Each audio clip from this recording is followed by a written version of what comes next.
Dear students, मैं सुनील कुमार प्रजापति आप लोगों के भूगोल के ऑनलाइन क्लास में स्वागत करता हूं आपका।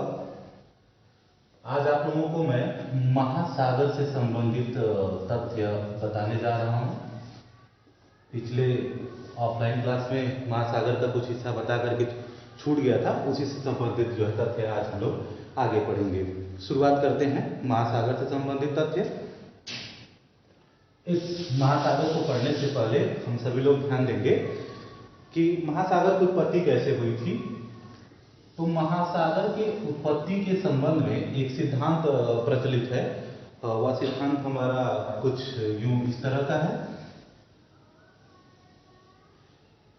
सबसे पहले हमारा जो पूरा भाग था पृथ्वी का, उसे दो भागों में बांटा गया था।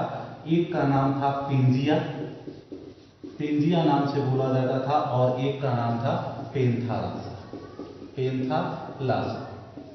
पेंजिया और पेंथालासा। पेंजिया स्थल भाग था, स्थल भाग को पेंजिया कहा जाता था। जल भाग को बोला जाता था, जलीय भाग को पेंथालासा बोला गया, जलीय भाग को पेंथालासा बोला गया था। अब संभवतः दो भाग स्थलीय भाग के तौर पे थे। स्थल भाग, एक भाग का नाम था उत्तरी पेंजिया, उत्तरी पेंजिया, और दूसरे भाग का नाम था दक्षिणी पेंजिया, दक्षिणी पेंजिया के नाम से जाना जाता था। ये दो भाग प्रमुख थे। कालांतर में जाकर के इसी पेंथालासा का नाम जो है टेथिस सागर के नाम पर हो जाता है। कालांतर में इसे ही टेथिस सागर के नाम से जाना जाने लगा। किसके नाम से? टेथिस सागर के नाम से जाना जाने लगा। इसी कालांतर में स्थल भाग का नाम, एक उत्तरी भाग का नाम पड़ा अंगारा लैंड, अंगारा लैंड, और दक्षिणी वाले भाग का नाम पड़ गया गोंडवाना लैंड, गोंडवाना लैंड। माना जाता है अनेक विद्वानों के अनुसार, अगर देखा जाए, जैसे महाद्वीपीय विस्थापन के सिद्धांत के द्वारा एक जर्मन भूगोलवेत्ता थे, ध्यान दीजिएगा, जर्मन भूगोलवेत्ता, जर्मन भूगोलवेत्ता अल्फ्रेड वेगनर, अल्फ्रेड वेगनर महोदय ने महाद्वीपीय विस्थापन सिद्धांत दिया है। कौन सा सिद्धांत दिया है? महाद्वीपीय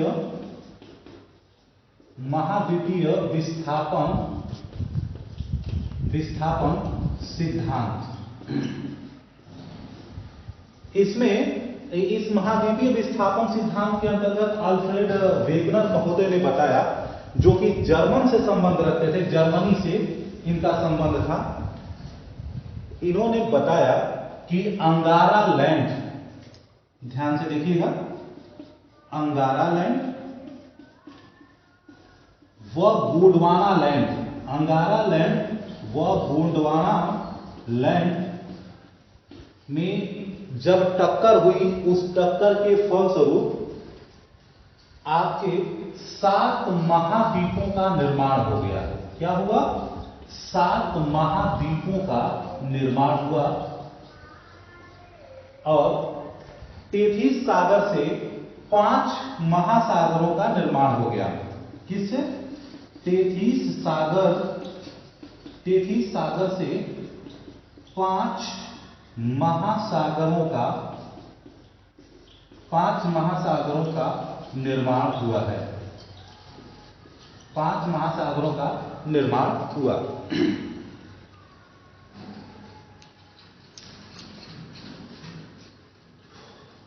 आगे चलेंगे, इसमें देखेंगे कि अभी हम लोगों को 7 महाद्वीपों का निर्माण हो चुका है यहाँ पे, और टेथिस सागर से 5 महासागरों का निर्माण हुआ है।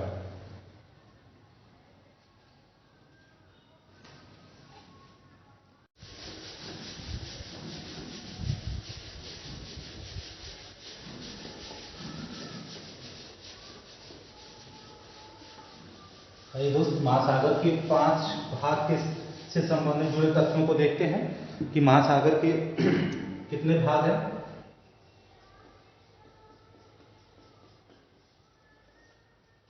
महासागर के कुल 5 भाग हैं और इन्हीं 5 भागों के विषय में हमें आज अध्ययन करना है। महासागर के 5 प्रमुख भागों का अध्ययन करना है। सबसे पहला भाग होगा प्रशांत महासागर। प्रशांत महासागर से संबंधित और सबसे छोटे की अगर बात किया जाए तो वो होगा आर्कटिक। आर्कटिक के नाम से जाना जाता है। आर्कटिक सबसे हमारा छोटा महासागर है। इसको लिख भी देता हूं। प्रशांत महासागर जो है यह सबसे बड़ा महासागर है, सबसे बड़ा महासागर, और इसे आर्कटिक को कहते हैं हम लोग सबसे छोटा महासागर। सबसे छोटा महासागर की हम लोग बात करेंगे। आगे चलते हैं। अटलांटिक महासागर और हिंद महासागर के विषय में देखेंगे। ये आपका होगा अटलांटिक महासागर, अटलांटिक महासागर और हिंद महासागर।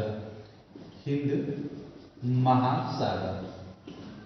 देखिए दोस्तों, आपको बता दें कि हमें 5 महासागरों से संबंधित तथ्यों को जानना है। प्रशांत महासागर, अटलांटिक महासागर, हिंद महासागर और एक है आर्कटिक महासागर। एक और हमारा महासागर है, इसे एनसीईआरटी मान्यता नहीं देती है। एनसीईआरटी इसे मानक के रूप में नहीं देखता है। इससे संबंधित अगर मैं तथ्य आपको बताऊं तो ध्यान से इसको नोट कर लीजिएगा। अंटार्कटिका का नाम आता है, नोट करिएगा इसे, अंटार्कटिका। अंटार्कटिका है जो कि एक 7वां महाद्वीप के रूप में भी जाना जाता है। 7वां महाद्वीप के रूप में भी जाना जाता है, लेकिन इसे अंटार्कटिका महासागर के रूप में भी जाना जाता है, महासागर के रूप में। लेकिन एनसीईआरटी इसे मान्यता इसलिए नहीं देती है कि इसका अधिकांश हिस्सा जो होता है वह बर्फ के रूप में जमा हुआ है। तो बर्फ के रूप में जमा होने के कारण एनसीईआरटी इसे मानक तौर पर महासागर का दर्जा नहीं देती है। तो आप ध्यान रखिएगा कि अगर जब आप एनसीईआरटी से संबंधित अगर तथ्यों को अगर सॉल्व कर रहे हैं तो वहां पर अगर महासागर पूछा जाए और वहां पर अगर आपको ऑप्शन में 4 नजर आता है, 5 का नामो निशान अगर नहीं है तो फिर आपको विकल्प के रूप में 4 को सही करना पड़ेगा। तो इस चीज का ध्यान रखिएगा आप लोग। आगे चलते हैं। हमने सबसे बड़े महासागर और सबसे छोटा महासागर की भी बात कर लिया। हिंद महासागर जो भारत के निचले सतह पर विराजमान है, इसकी विषय की परिचर्चा हम लोग करेंगे जब महासागरीय धाराओं से संबंधित तथ्यों को आगे चलते हुए देखेंगे। कुछ अन्य भी तथ्य हैं, इन तथ्यों को देखते हैं और इसे मिटाते हैं, आगे चलते हैं।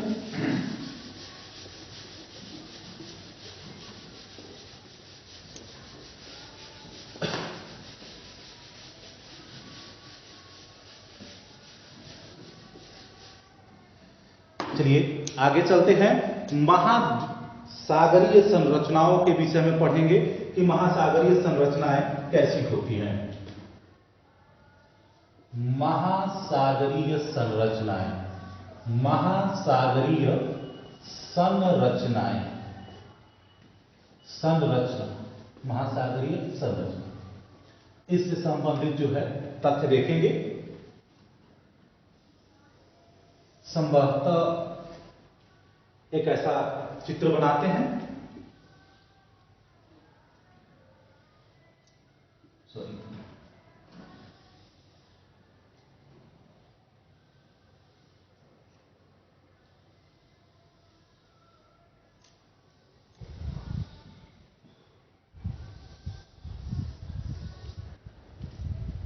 देखिए इसकी बात करते हैं तो सबसे पहले हम लोग परिचर्चा करेंगे इससे संबंधित तथ्य की। इसे हम लोग महाद्वीपीय संरचना के तौर पे भी जानते हैं। इसे मान लिया जाएगा महासागर का महासागरीय भाग इसे मान लीजिए, महासागरीय अधोभाग के तौर पर इसे जानेंगे। लेकिन अब यहां पे आते हैं, इसमें सबसे बड़ी जो संरचना होगी महाद्वीपीय तट से संबंधित, ये पूरा भाग हम नाम देंगे महाद्वीपीय तटीय भाग, महाद्वीपीय तटीय भाग, और इसे कहा जाएगा, इसका नामकरण भी हो जाएगा इसी तरह से महाद्वीपीय निमग्न तट, महाद्वीपीय निमग्न तट। इसे बोला जाता है महाद्वीपीय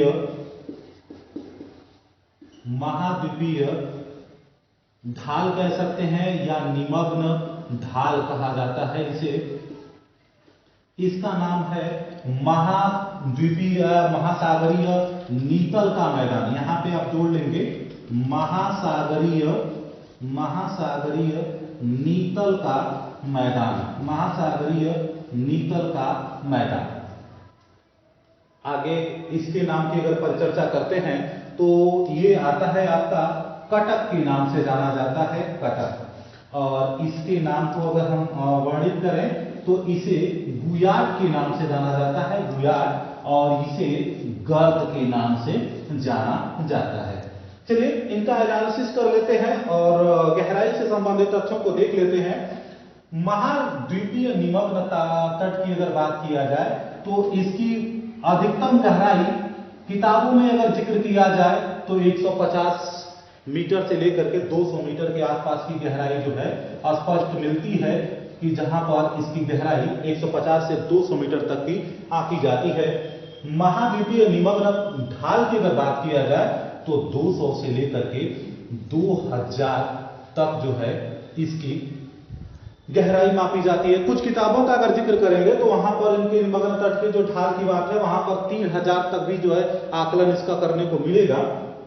वहीं पर अगर महासागरीय नीतल के मैदान की अगर गहराई की बात किया जाए तो यहां पर 3000 से लेकर के 6000 के बीच में 6000 मीटर के आसपास की जो गहराई होती है यह पाया जाता है। जैसे धरातल पर समतल का मैदान पाया जाता है, ठीक उसी प्रकार से सागरीय क्षेत्रों में, सागर के तलछटी क्षेत्रों में ये नीतल का मैदान पाया जाता है। ये स्पष्ट रूप से जो दिखा जा रहा है एकदम बिल्कुल प्लेन सरफेस है, यह महासागरीय नीतल का मैदान बोला जाता है। कटक की अगर बात कर लिया जाए तो कटक की अगर बात किया जाए तो केवल 2 ऐसे जोन हैं। कितने? केवल 2 ऐसे जोन हैं जिनकी अगर परिचर्चा किया जाए तो एक आप लोगों को मिलेगा अटलांटिक का नाम मिलेगा, तो नोट कर लीजिएगा यहां पे इसे। पहला है अटलांटिक।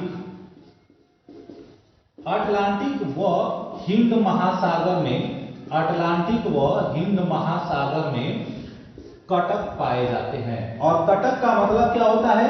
पहाड़ियों का समूह। किसका? पहाड़ियों का समूह। पहाड़ियों का समूह क्या कहलाता है? कटक कहलाता है। पहाड़ियों के छोटे छोटे उबड़ खाबड़ जो भाग होते हैं उनके जो है भाग को यहां पर क्या कहा जाएगा, जैसे पहाड़ी के रूप में देखा जाता है, उससे हम कटक का नाम देते हैं।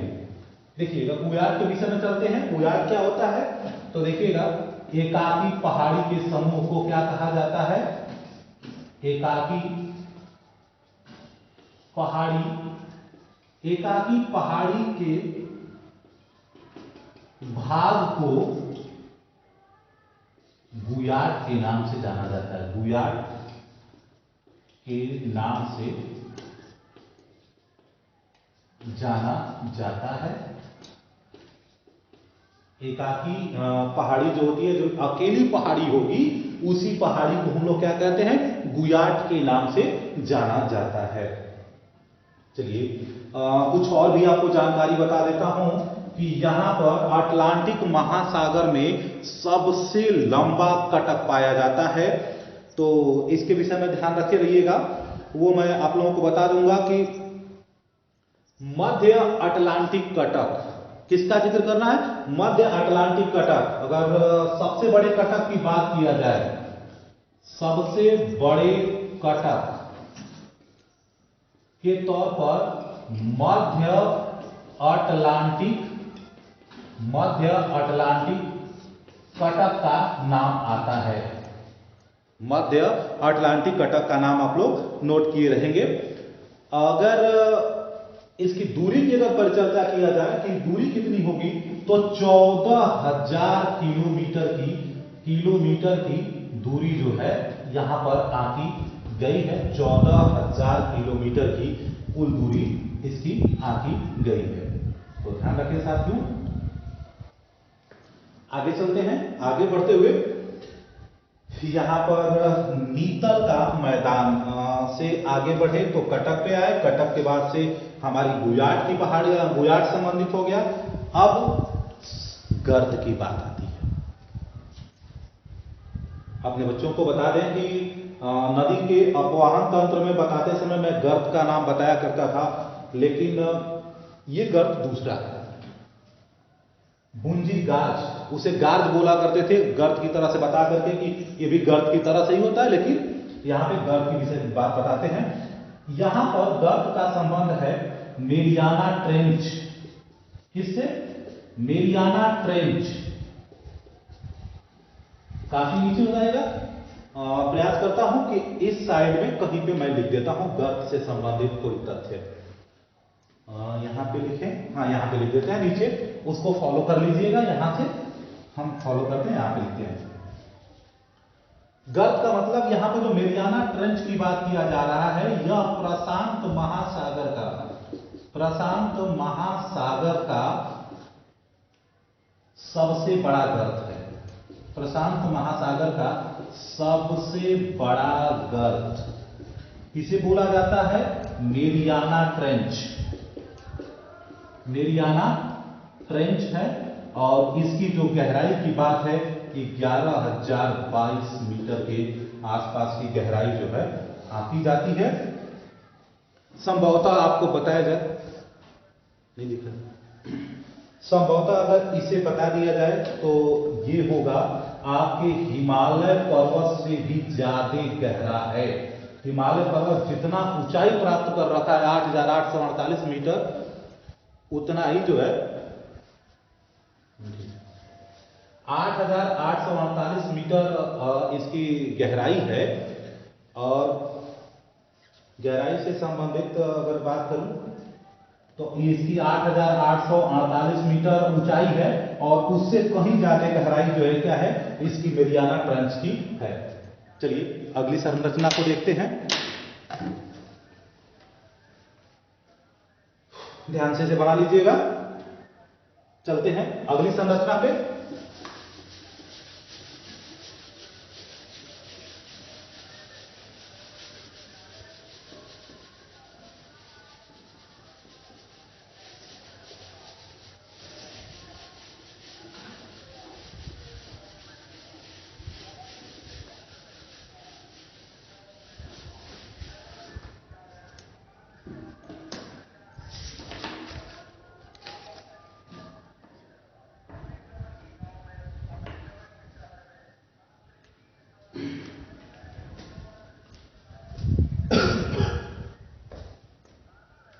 देखिए सबसे पहले तो आप लोगों को मैं प्रशांत महासागर की अगर परिचर्चा चल ही रही है तो प्रशांत महासागर के तथ्य के विषय में बता दूं, जो आगे चल करके काफी अच्छा आपको रिस्पांस मिलेगा, समझने में कोई दिक्कत नहीं होगी।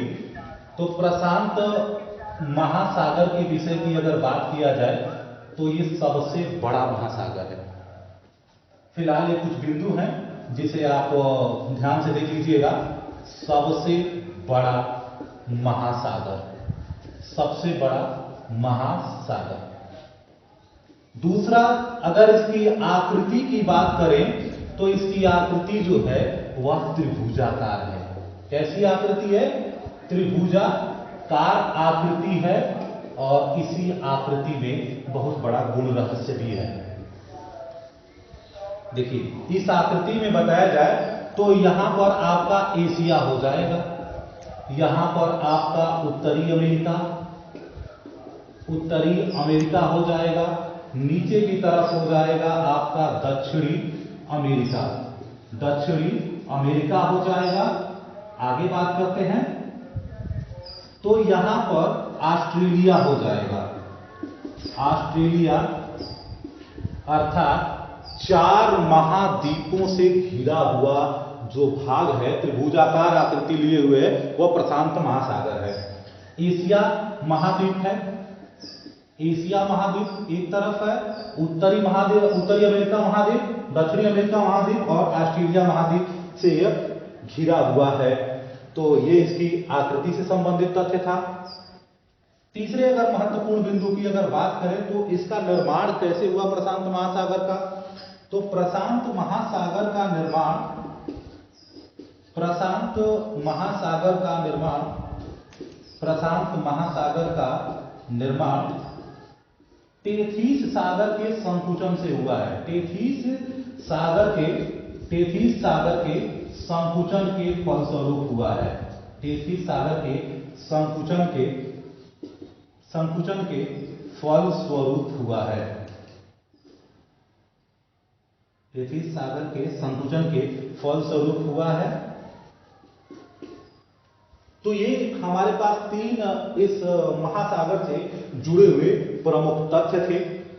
एक सवाल और भी बनता है इसके साथ में, उसे भी समझते हुए चलते हैं कि इनकी जो धाराएं हैं उनके धाराओं की दिशा क्या होती है और धाराओं पर इफेक्ट क्या डाला जाता है और प्रभाव कैसे उस पर पड़ता है, पृथ्वी का प्रभाव है या किसका प्रभाव है, उससे संबंधित तथ्य मैं आप लोगों के सामने स्पष्ट करता हूं और साझा करता हूं। चलिए नेक्स्ट इसे मिटाते हैं और आगे चलते हैं।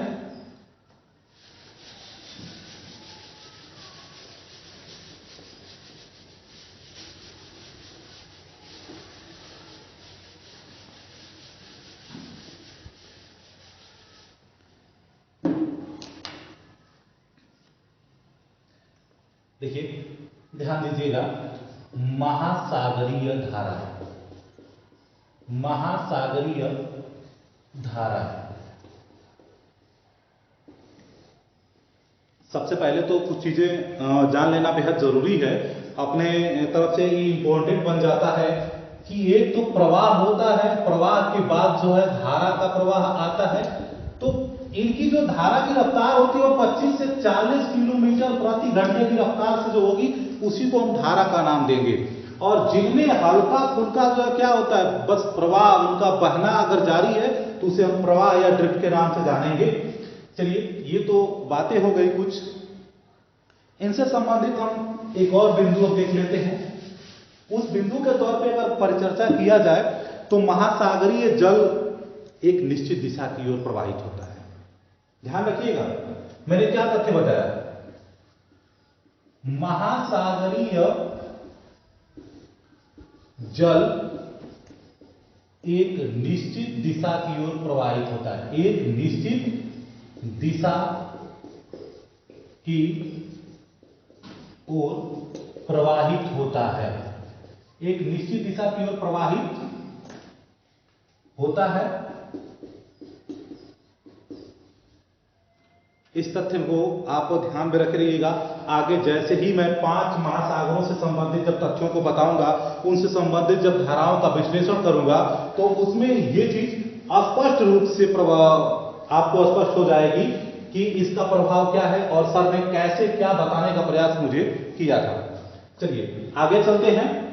तो महासागरीय धाराओं से संबंधित महासागरीय जल एक निश्चित दिशा की ओर प्रवाहित होती है। दूसरा जो अगर मैं तथ्य अगर बात करूं तो भूमध्य रेखीय क्षेत्रों के लिए यह सबसे ज्यादा इंपॉर्टेंट हो जाता है। भूमध्य रेखीय क्षेत्र में तो इसमें आप ध्यान दीजिएगा कि पृथ्वी की घूर्णन गति, कौन सी, पृथ्वी की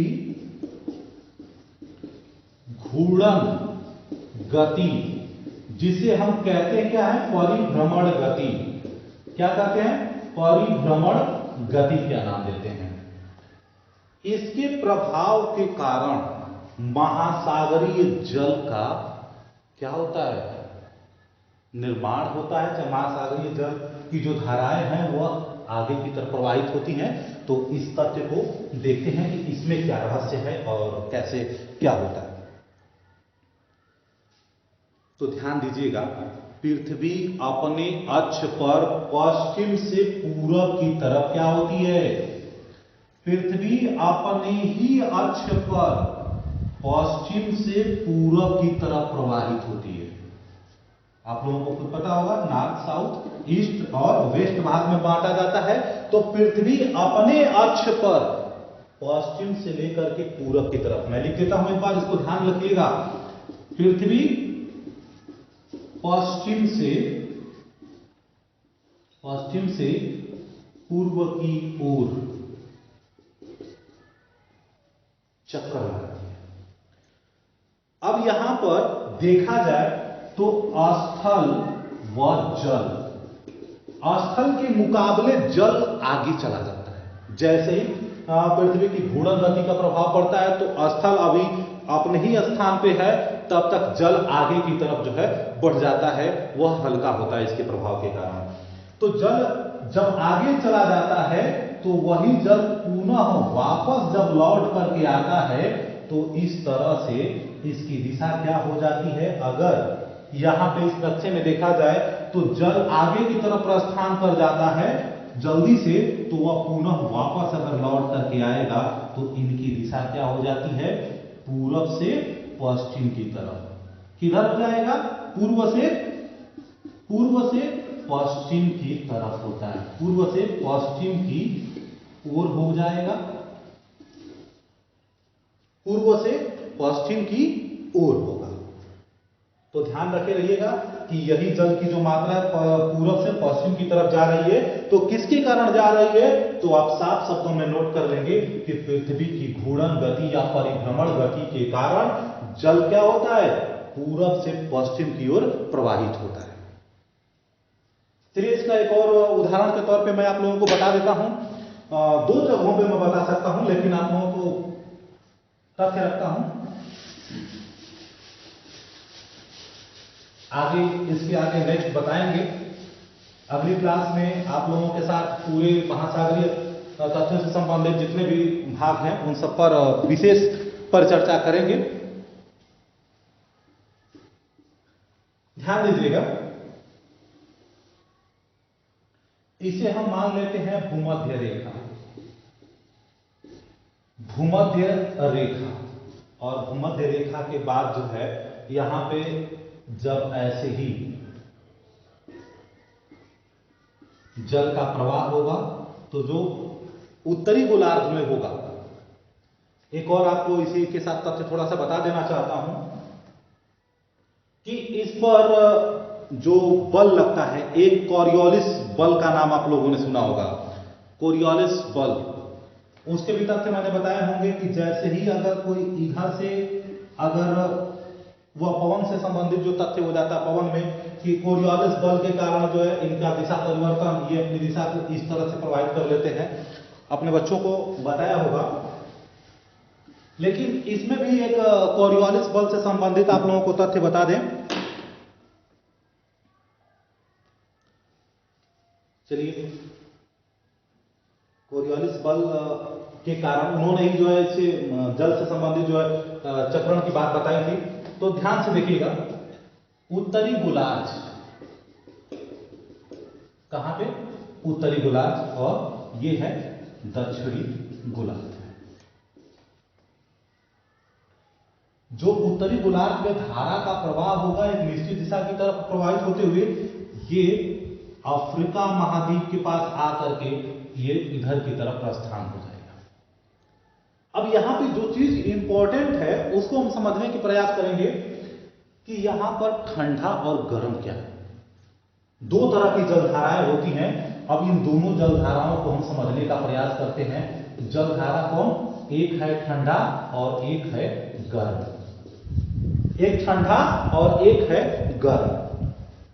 अब कौन सी जलधारा का नाम हम ठंडा रखेंगे और कौन सी जलधारा का नाम हम गर्म रखेंगे?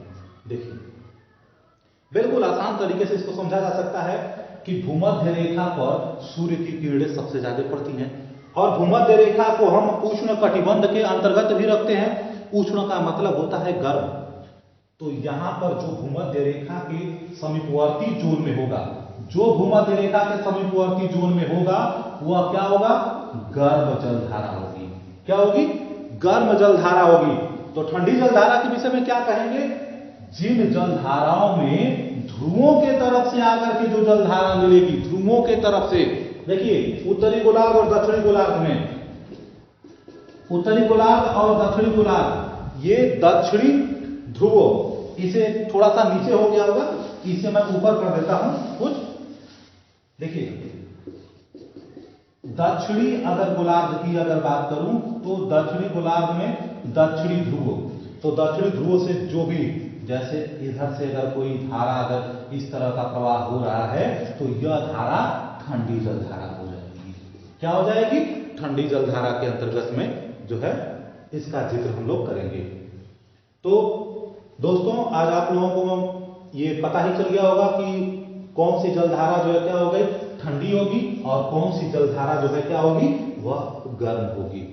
तो मिलते हैं वीडियो के नेक्स्ट भाग में, और आप लोगों को बताएंगे अगले भाग में इन ठंडी जलधाराओं से संबंधित गर्म जलधाराएं कौन कौन सी जलधाराएं हैं। इन सभी जलधाराओं से संबंधित एक एक पार्ट्स, एक एक महासागर से संबंधित मैं लेकर के आऊंगा। तब तक के लिए टाटा बाय बाय।